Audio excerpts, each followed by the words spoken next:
everyone, my name is Christine Ochoa. I am a medical physician from Peru, and for those of you who don't know, I am Mrs. Zeno's little sister, and I am Johanna Zeno's auntie. Thank you very much for having me if I'm not physically there. But today I'm going to be talking to you about becoming a doctor and why I chose to become one. So let's begin. There are so many careers to choose from, and one question that always comes up is, what do you want to be when you grow up? Some people want to be teachers, other people choose to be firefighters or policemen, and all of these careers can be very rewarding and fulfilling. Personally, I chose to become a doctor. Ever since I was a little girl, I wanted to help people. I wanted to help them stay healthy, and I knew I had to study a lot for that to happen. So, my next question was, how do I become a doctor? I knew I had to study a lot, and I knew I had to go to medical school. I didn't realize for how many years that would be. It takes about 7 years of medical school to become a doctor in Peru. And here in the United States, it's about 8 years between pre med and actual medical school. And then there's a few more years of specialty, which we can get into that later. For those of you who don't know me, I am the one the red arrow is pointing to. And those are some of my friends and my professor at the time from medical school. The first 3 years of medical school in Peru is where we learn the most about the human body. We took anatomy classes, which is where we learn about the different parts of the human body. We took physiology classes, which is where we learn how the human body actually works. We took pharmacology classes, which is where we learn about different medicines you can give to people. And then the last 4 years is where we actually did our clinical rotations, where we started to go to the hospitals. And although that required a lot of studying, it was also very fun and exciting. We were finally able to attend surgeries with different physicians. We learned how to perform CPR to help save people. We learned how to put a cast on, and as you can see in the picture, we were even able to practice amongst each other. Life at the hospital can be very exciting. Our last year of medical school in Peru is called our internship, and this is where we spend a whole year working at a hospital under the supervision of attending physicians. We have the opportunity of rotating through 4 different specialties. For example, the first picture on the top left is a picture of some friends and I at the end of our pediatrics rotation. The picture on the top right is a picture of some friends and I at the end of a night shift. This was right before our last surgery of the night. And then the picture on the bottom is a picture of some friends and I at the end of our general medicine rotation. Night shifts are a very big part of our internship.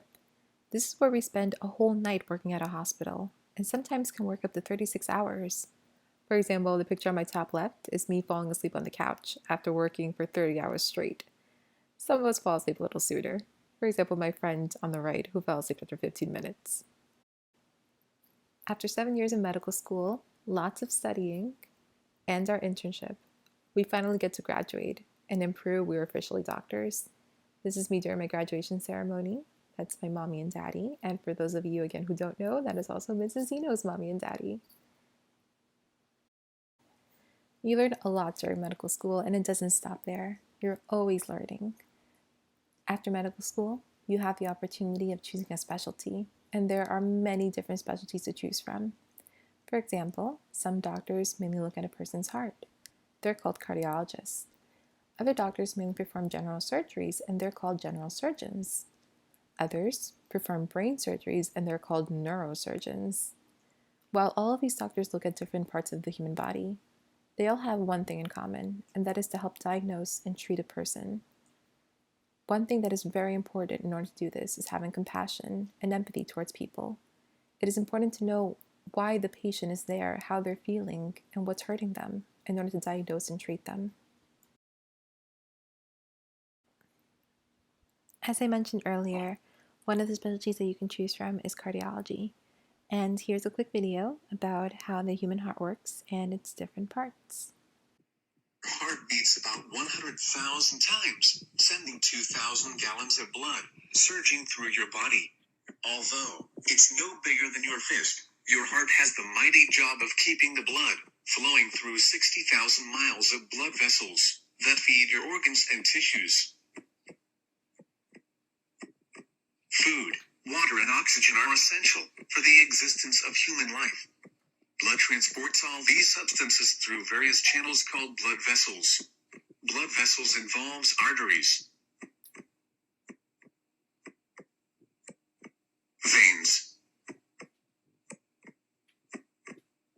capillaries. To keep the blood flowing throughout our body, we have a pumping system, and the heart is the pump, which is composed of muscle that pumps blood throughout the body, beating approximately 72 times per minute of our lives. The human heart has 4 chambers: the right atrium, the left atrium, the right ventricle, and the left ventricle.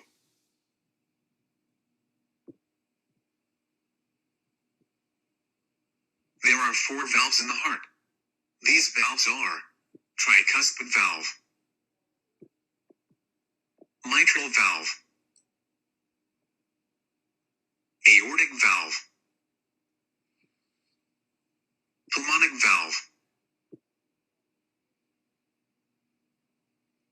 These valves are one-way valves. Now, you have seen the structure of the heart. Let us find out how it works. The blood becomes oxygen-rich by absorbing oxygen in the lungs. The function of the heart starts when oxygenated blood is carried from the lungs to the left atrium of the heart by means of the pulmonary veins. The left atrium relaxes. This blood is pumped into the heart. When the left atrium contracts, the left ventricle relaxes simultaneously. The left atrium pushes the blood into the left ventricle through the one-way valve. When the left ventricle contracts, the blood is pumped into the aorta, which carries oxygenated blood to the different parts of the body, except the lungs. Oxygenated blood reaches the different parts of the body through the blood vessels called the arteries. The arteries gets branched into capillaries, which then reaches to the different organs of the body. The blood then becomes deoxygenated, and the blood capillaries gets mixed and form thicker blood vessels called the veins. The veins carry deoxygenated blood to the heart. The blood vessels that carry deoxygenated blood to heart are known as the vena cava. The deoxygenated blood from different parts of body enters the upper right chamber of the heart, which is called the right atrium. The right atrium gets contracted, allowing the blood to flow into the right ventricle, which contracts with the expansion of the right atrium through the one-way valve. The right ventricle then contracts, pushing the blood into the pulmonary artery. The pulmonary artery carries the deoxygenated blood to the lungs for oxygenation. The lungs oxygenate the blood by exchanging of gases and flows back into the heart through the pulmonary vein. And starts the circulatory cycle all over again.